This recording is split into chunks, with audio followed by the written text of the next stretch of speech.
అమరావతి కథలు. దావడి చిరిగిపోయింది.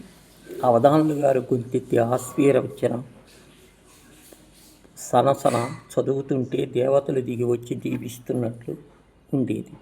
ఆయన గంభీరమైన కంఠం నుంచి వేదం వెలువడుతుంటే సుస్వరంగా ఉన్న మంచి సన్నాయి వాద్యం వింటున్నట్లు ఉండేది.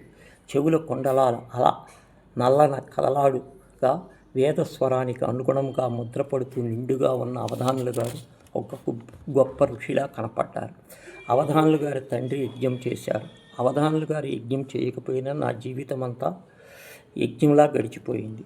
విభూది మంత్రిస్తున్నప్పుడు ఆయన్ను చూడాలి. కళ్ళు మూసుకొని అంతర్ముఖుడైన సరస్వతీ దేవతల్ని ఆవాహన చేస్తున్నట్లుండేది. ఆయన ముఖం క్షణములో బిగుసుకుపోయేవాడు. బాధితుడిని ఒళ్ళోకి తీసుకొని నిమిరేవాడు. అంతా నవ్వులో అతగాడి కళ్ళల్లో చూసేవాడు. మాటకు బిత్తర చూపులు చూడటాన్ని మొదలుపెట్టేవాడు.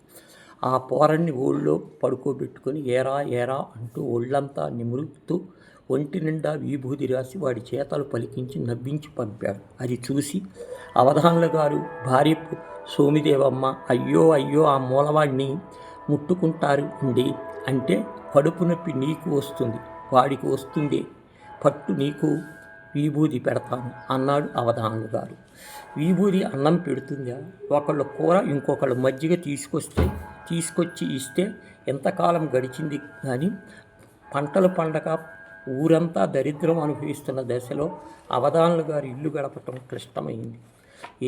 ఎదిగొచ్చిన పేరుశాస్త్రి గుళ్ళో అభిషేకం చేసి సంపాదించటం మొదలుపెట్టాడు.